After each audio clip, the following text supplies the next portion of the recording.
কি গা, হঠাৎ এমন গোটা করে পিদিম দিয়ে সাজালে যে ঠাকুরের আসন? ইন্দু দিদির জন্য তাবিজ বানিয়ে নিয়েছি। আপনি তাবিজখানা শুদ্ধ করে দিন আর ইন্দু দিদির নামে পুজো দিন। ও তাই এত আয়োজন? বেশ, করছি শুদ্ধকরণ আর পুজো। তোমার দেখছি ইন্দু দিদির জন্য ভারী চিন্তা। কেনে গা, এত ভয় পাচ্ছ কেনে? জানি নে, ওই স্বপ্ন দেখার পর থেকে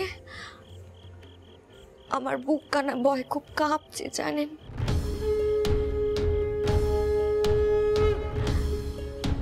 মেয়েটা এত কষ্ট পেয়েছে,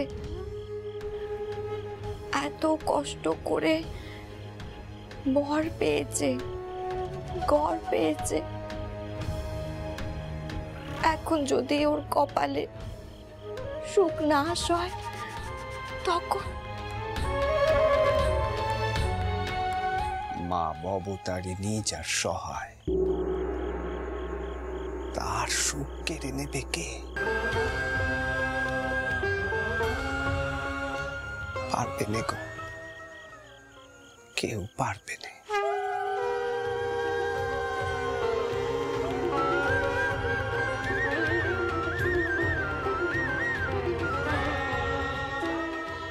বসো বসো দেখিনি, আমার পাশে বসো।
রতন মানিক কত পড়ে আছে সেই নগেন চৌধুরীর নজর এড়িয়ে আর তার হাতের নাগাল পেরিয়ে তুমি কোথাও যেতে পারবে না ইন্দ্রমতি।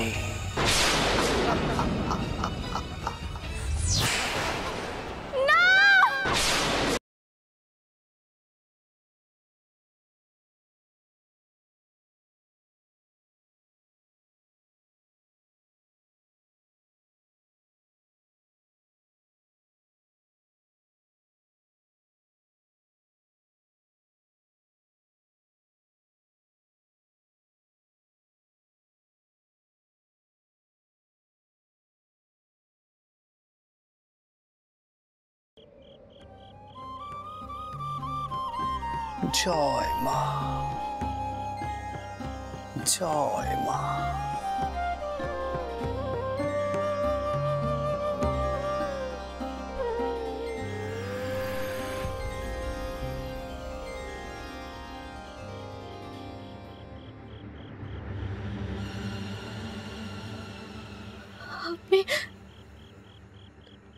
আপনি ইন্দু দিদিকে কাল সকালে ডেকে পাঠান।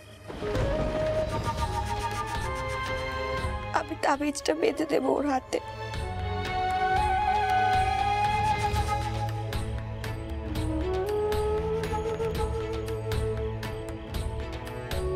জয় মা।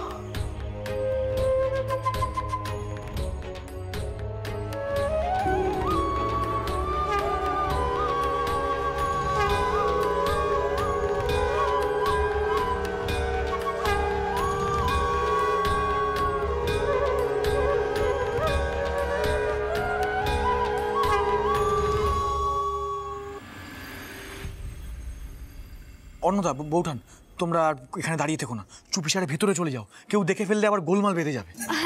কিসের গোলমালের কথা হচ্ছে?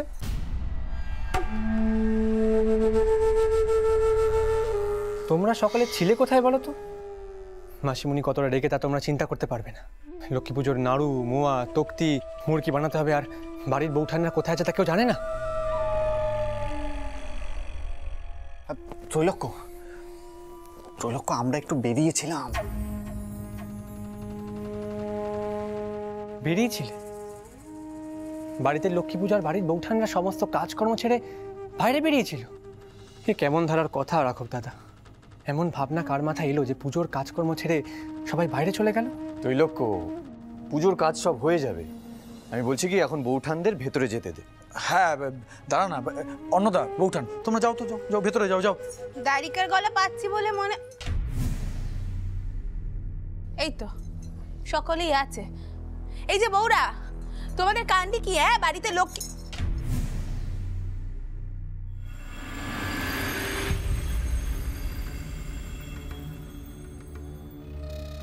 কি? কিভাবে শাড়ি পরেছো তুমি? কি হলো? আচ্ছা, আমি তো কিছু শুধলাম তোমাকে। মাসিমণি, আমি বলছি কি, দারিকা, তোমার বউকে কিছু প্রশ্ন করলেই তুমি যদি সবসময় উত্তর দেওয়ার জন্য ঝাঁপিয়ে পড়ো, সেটা কিন্তু ভালো দেখায় না। আর তাছাড়া তোমার বউ তো কথা কইতে জানে নাকি? কি হলো? যে প্রশ্নটা করলুম তার উত্তরটা দাও।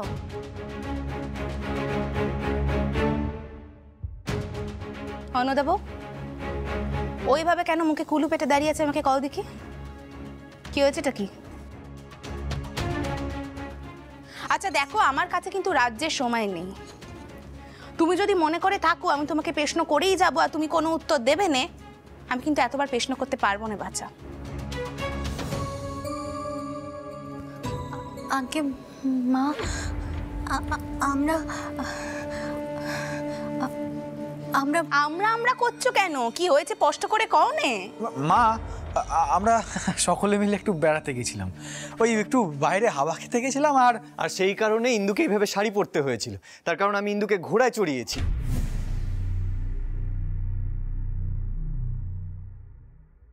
হ্যাঁ? মা, মা, মাসিমণি, কি হলো বলতো? মাসিমণি, মাসিমণি শিগগির একবার এদিক পানে আসুন। ও মা, একটু জল খাবে? কি হয়েছে? কি হয়েছে? সকলে মিলে আমাকে এভাবে ডাকাডাকি করছেন, সব ঠিক আছে তো? মাসিমণি, মা কেমন করছেন? বোধ করি মায়ের শরীর খারাপ করছে। ওই কি করছো কি বদিদি? তুমি ঠিক আছো তো গো? আমার কথা ছাড়, তোর বেটা আর তোর এই বেটার বউয়ের কান্টি থেকে আমি বিড়মি খেতে চলেছি সটককি। আমি আর পাচ্ছি না।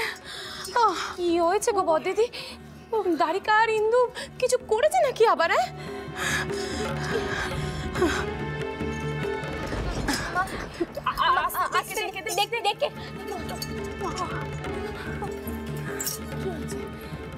দেখে দেখ তোর বেটার বউকে ভালো করে দেখ, কিভাবে শাড়ি পরে দাঁড়িয়ে আছে দেখ তুই। এরকম ভাবে শাড়ি পরে ঘোড়ায় চড়ে সে বাইরের হাওয়া খেতে বেরিয়েছিল। আমাদের বাড়ির মান সম্মান সব চলে গেছে ছোটকু, কি আর কিছু নেই? আর এই বউয়ের নয় কোনো বোধ বুদ্ধি নেই, কিন্তু দারিকা তোর কি গান গম্ভীর সব গেছে? হ্যাঁ, নাকি এর প্রেরণায় তুই সবকিছু করছিস? মাসিমণি, কেন এভাবে বলছো? আমি তো বৌঠানদের জন্য ফিটন গাড়ি ব্যবস্থা করেছিলাম, সবাই মিলে বেড়াতে গেলাম। ইন্দু বলল ইন্দু ঘোড়ায় চড়তে পারে, তাই আমি আর ইন্দু ঘোড়ায় চড়ে গেলাম। আর মা, রানী লক্ষ্মীবাইও তো ঠিক এভাবেই পোশাক পরে ঘোড়ায় চড়ে গোরা সৈন্যদের সাথে যুদ্ধ করেছিল। পশ্চিমের মেয়েরা তো এইভাবেই শাড়ি পরে, তারা কি মেয়ে নয়? দেখ দেখ দেখ দেখ, নাই দিয়ে দিয়ে ব্যাটাকে আর ব্যাটার বউকে কত মাথায় তুলেছিস তুই। দেখ এই যে এরকম কাঁচা দিয়ে কোন মেয়ে শাড়ি পরে তুই আমাকে বল? কাঁচা তো ব্যাটা ছেলেরা দেয়। আর আমি নিশ্চিত এরকম অনাচিষ্টি কাণ্ডি করার জেদ ইন্দু বই করেছে। আর দারিকা তো নিজের বউকে কোনোদিনও কিছু কথা কইবে না। আরে চটকুকি, তুইও নিশ্চয়ই এখন ওদের কথায় উঠবি আর বসবি। ঠিক ভুল, উচিত অনুচিত, শোভন অশোভন সবকিছু একেবারে আমরা বিসর্জন দিয়ে দিয়েছি। আমি তোকে কয়ে দিচ্ছি চটকুকি, এর বইয়ের জন্য একদিন খুব বড় সর্বনাশ হবে আমাদের পরিবারের। আরে চটকুকি, এই মেয়ে এরকম কেন বল দেখি? ঘোড়ায় চড়বে, ঢাক বাজাবে, ছেলেদের যত কাজকর্ম করা সব এই মেয়েই করবে। এই যে এই মেয়ে বলি, তুমি তো মেয়ে হয়ে জন্মেছো, তাহলে স্বভাব শিক্ষি আচার ব্যবহার সব কেন ছেলেদের মতো? কও আমাকে এক্ষুনি কও। দিদি দেখেছো তো আমি তোমাকে বারবার করে কইছি একটু শান্ত হও দেখিনি। আমি ইন্দুবুকে বউকে সবকিছু বুঝিয়ে সুঝিয়ে কইছি। আর এখানে তো ইন্দু বউয়ের কোনো দোষ নেই, সব দোষ হচ্ছে ওই দারিকার। দেখো ইন্দু বউ তো ছোট, ওর মধ্যে তো ওই কান্ডি জ্ঞানটুকু নেই, কিন্তু আমি ভাবতে পারছি না যে দারিকায় কাজ কানা করেছে। খুব করে বকবো ওকে, আমি খুব করে বকবো, শাসন করবো ওকে আমি। তো শাসনের বউর আমার জানা আছে। আর বাচ্চা করিস নি, বউকে কতদিন বাচ্চা বলে তোরা চালাবি আমাকে কদিকে? আর তোর কি মনে হয় বাইরে কেউ ওকে এই অবস্থায় দেখায়নি? চটকুকি, কোনোভাবে যদি তোর বড় জামাইটাতে এসব জানে, উনি কিন্তু এসে আমাকে 10 কথা শুনিয়ে দেবে। তখন আমি কি কইতে বলতো? আচ্ছা ঠিক আছে, আমি কইছি তো, আমি ওদের সঙ্গে কথা কইছি। দেখো ওরা আগে গিয়ে বরং শাড়িগুলো পাল্টে আসুক, কেমন? আর ওদিকে তো লক্ষ্মী পুজোর মেলা আয়োজন করে আছে, সেগুলো করতে হবে না? শোনো, তোমরা এক্ষুনি ইন্দু বউকে নিয়ে ভেতরে যাও। আর ইন্দু, শাড়িখানা তুমি আগে চেরে নাও। হ্যাঁ, আর বদিদি দেখো, ওদের মুখ কানা দেখো, ভয় কেমন শুকিয়ে গেছে। ওরা কিন্তু ভালো করেই বুঝতে পারছে যে ওরা দোষ করেছে। ওরা আর এমন দ্বারা কোনোদিন করবে না। কি হলো, যাও তোমরা ভেতরে যাও, ওকে নিয়ে ভেতরে যাও। দাঁড়াও,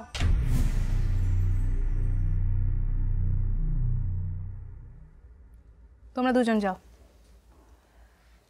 কি হলো, যাও।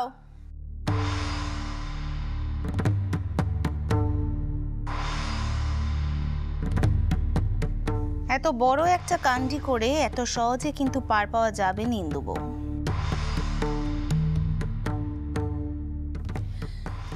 তাই আমি একটা জিনিস স্থির করলাম, এবছর লক্ষ্মী পুজোর সমস্ত আয়োজন একা হাতে সামলাবে ইন্দু বউ।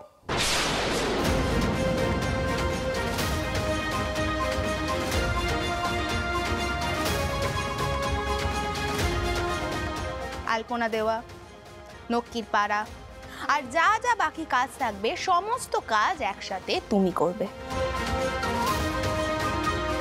আর একটা কথা, এই সমস্ত কাজ যদি নিখুঁতভাবে তুমি করতে না পারো, তাহলে কিন্তু তোমার কপালে খুব দুঃখ আছে।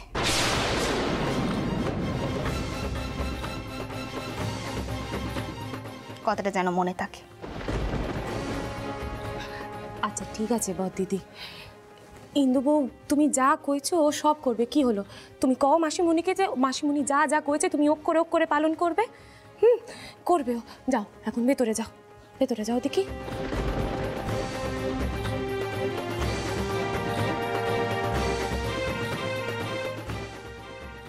লক্ষ্মী পুজোর সব আয়োজন আমায় করতে হবে? এ কি বিপদে পড়লাম মানবকে।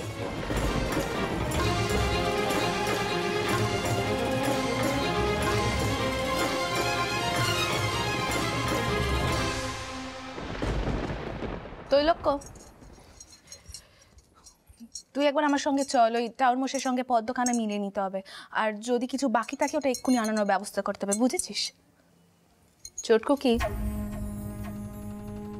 এবার রাসখানা টেনে ধর, নালে তোর ব্যাটা আর তার বইয়ের জন্য কিন্তু তোর কপালে অনেক দুঃখ লেখা আছে। আজকে ওদের পাল্লায় পড়ে বাড়ির বাকি দুজন বউও বাইরে চলে গেল। এর আগে কিন্তু ওরা দুজন আমার অনুমতি ছাড়া কোনো কাজ করেনি। এবার ভেবে দেখতো এরকম দুর্মতি হলো কেন? ও মা, বলছি যে আমরা হঠাৎ করেই ঘুরতে যাওয়াটা স্থির করি। আমরা ফিরে এসেই জানাবো ভেবেছিলাম তোমাদের। আর তুমি এটা ভাবলে যে এটা শুনে আমি কেতাত্ত হয়ে যাব, তাই তো গণেশ? গণেশ, আমি তোমার রকম সকম কিন্তু বেশ বুঝতে পারছি। তুমি খুব ভালো করে জানতে যে আমাকে আগে থেকে জানালে আমি মত দেবো না, তাই তুমি আমাকে কিচ্ছুটি বলনি। তোমাকেও আমার আর কিছু বলার নেই। বড়দিদি দেখো, ওরা তো আমাকেও কিছু কয়ে যায়নি, দোষ তো সবারই হয়েছে। আমি কইছি তো তোমাকে, আমি সকলকে বুঝিয়ে কইছি। তুমি যাও গিয়ে দেখো পুজো আর কি কি জিনিসপত্র লাগবে তুমি একবার দেখে নাও। আর বড়দিদি সে কাজ তো তুমি ছাড়া আর কেউ করতে পারবে না, যাও গিয়ে দেখো নি। তৈলক্য, এসো।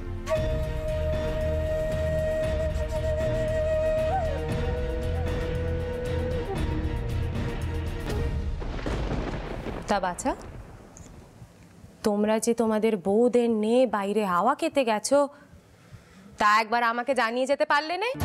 জানাতে কি অসুবিধা ছিল? হ্যাঁ, বড়দিদি কিন্তু বড় রেগে গেছে, আর তার এভাবে রাগ করাটা তো খুবই স্বাভাবিক। মাসিমণি আমাদের সত্যিই ভুল হয়ে গেছে। আসলে গণেশ আমাদেরকে বলেছে কাউকে কিছু না জানাতে। ভয় আমাদের সকলের মধ্যেই ছিল।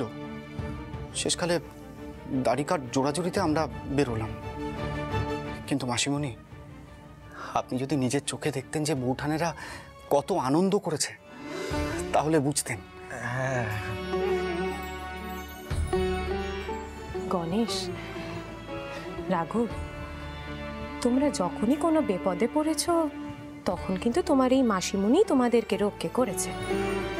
তাহলে তাহলে তোমরা আমাকে একবার জানিয়ে যেতে পারলে না? আরে বাবা, আমি যদি জানতুম তাহলে বড়দিদিকে একটু ভালোভাবে সামাল দিতে পারতুম। যাকে যাক, তা তোমরা কি কি করলে শুনি? মা মা জানো, ইন্দু কি সুন্দর ঘোড়া চড়ছিল, একটুও ভয় পাইনি মা। বউঠানরা ঘোড়া চড়তে ভয় পাচ্ছিল, তাই বউঠানদের জন্য আমি ফিটন গাড়ির ব্যবস্থা করে দিয়েছিলাম। হ্যাঁ মা, এই প্রথমবার এই বাড়ির বাইরে হাওয়া খেতে যাওয়া বউঠানদের। সকলেই কত খুশি ছিল, কি আনন্দ করেছে তারা। তুমি নিজের চোখে না দেখলে বিশ্বাস করবে না মা। এই অন্দরমহলের বাইরেও যে একটা জগৎ আছে, সেটাও তো তাদের দেখা উচিত, জানা উচিত, তাই না মা? সেখানে গিয়ে বউঠানরা এতটাই আনন্দিত হয়েছিল যে আনন্দের চোটে তারা বল খেলে ফেললো পা দিয়ে। সত্যি বলছি? হ্যাঁ মা, ইন্দুও খেলছিল। হ্যাঁ মা, আর ইন্দু তো মানে সব থেকে ভালো খেলেছে, সবার চেয়ে গিয়েছিল, বেশ ভালো খেলেছে। আরে থাম থাম, তোরা থাম। ভাগ্যি সেই কথাগুলো তো বড়দিদির কানে যায়নি, নালে তোদেরকে কিন্তু কেউ বাঁচাতে পারতো না, কেউ বাঁচাতে পারতো না। আর দারিকা, দারিকা, তুই যে তোর মায়ের কথা এক ফোঁটাও ভাবিস নে বাচ্চা। এই পাগল ছেলে যে নিজের মাকে একেবারে শেষ করতে চলেছে।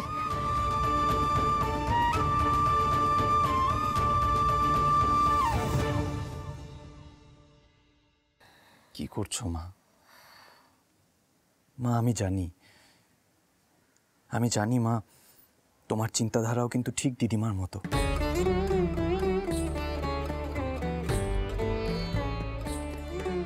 আমার মাও ঠিক দিদিমার মতোই ভাবে, আর সেখান থেকেই তো আমি জোর পাই। তাই তোমার এই বেটা কোনো কিছু ভয় পায় না। মা, সকলের মনেরই তো কিছু ইচ্ছে থাকে, কিছু শখ থাকে, সেগুলো তো পূরণ করতে হয়। পূরণ করতে না পারলেও অন্তত চেষ্টা তো করতে হয়। দারিকা, তোমাদের এই ইচ্ছে পূরণের ধাক্কায় যে নিত্যদিন বাড়িতে গোল বাজছে, তা তো তুমি খুব ভালো করেই জানো। বাজা, এবার কিন্তু একটু একটু তোমাদের সামলে থাকতে হবে। তোমরা দয়া করে আমাকে কিছু না কয়ে করো নে, কারণ শেষমেশ সামাল তো আমাকেই দিতে হয়। জানি না আমি, বড়দিদির রাগ কখন পড়বে আমি কিন্তু সত্যিই জানি না।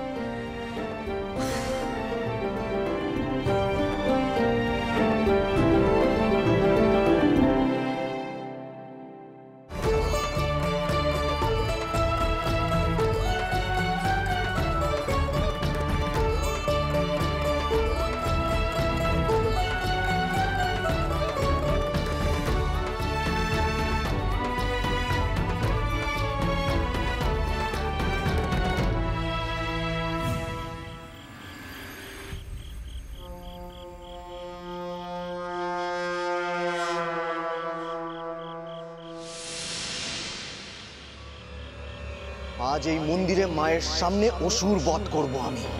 হারান ঠাকুর, এক্ষুনি ভেতরে যান, গিয়ে মায়ের বলির খানা নিয়ে আসুন। আজ সত্যি রাবণ বধ হবে।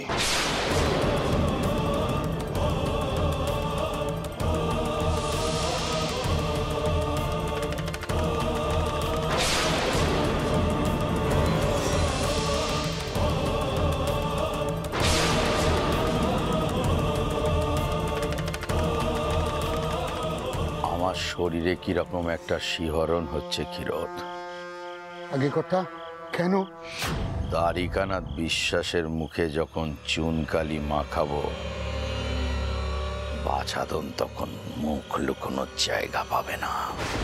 আগে কথা সে তো বটেই, সে তো বটেই। বটেই তো।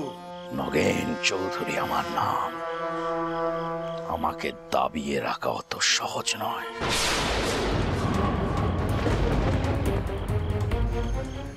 ওকে নিয়ে বেড়াতে যাওয়া হচ্ছে, খেলা হচ্ছে, ঘোড়ায় চড়া হচ্ছে, পার করছে সব।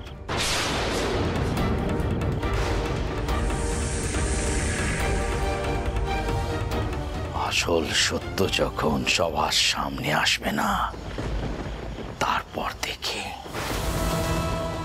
সব ব্যবস্থা তৈরি আছে তো? আগে কথা আপনি বলে রেখেছেন ব্যবস্থা করব না? তাহলে আর দেরি কেন? এসো এসো।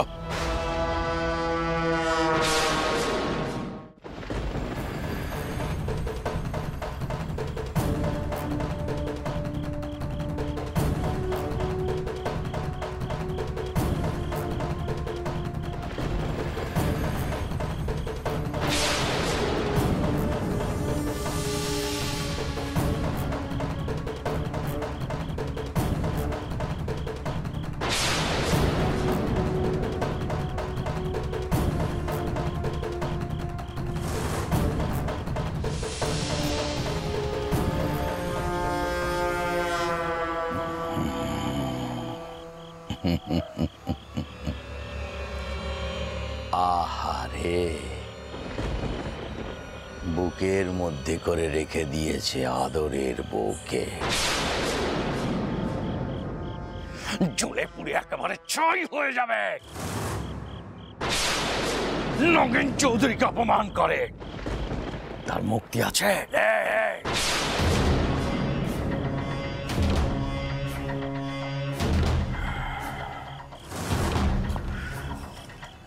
ডাকাতি তোলা বউকে একেবারে মাথায় করে তুলে রেখেছে।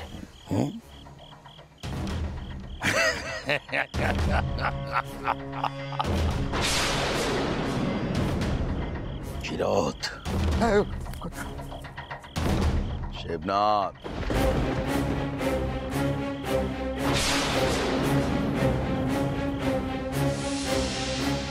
ওম স্বাহা, ওম স্বাহা, ওম স্বাহা। ক্ষীরোদ, যজ্ঞের সময় তো এই মন্ত্রই বলে না? হ্যাঁ আগে কথা। বিশ্বাস মশাই, আপনি শেষ। কাল তো লক্ষ্মী পুজো, আর কালই তো অলক্ষ্মী বিদায়ের দিন, তাই না ক্ষীরোদ? শিবনাথ,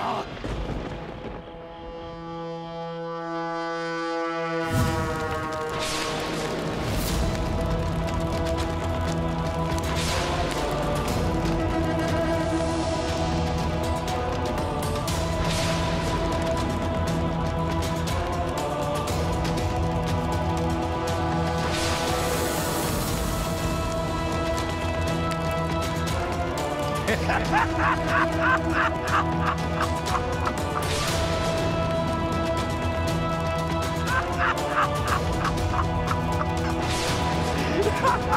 ha!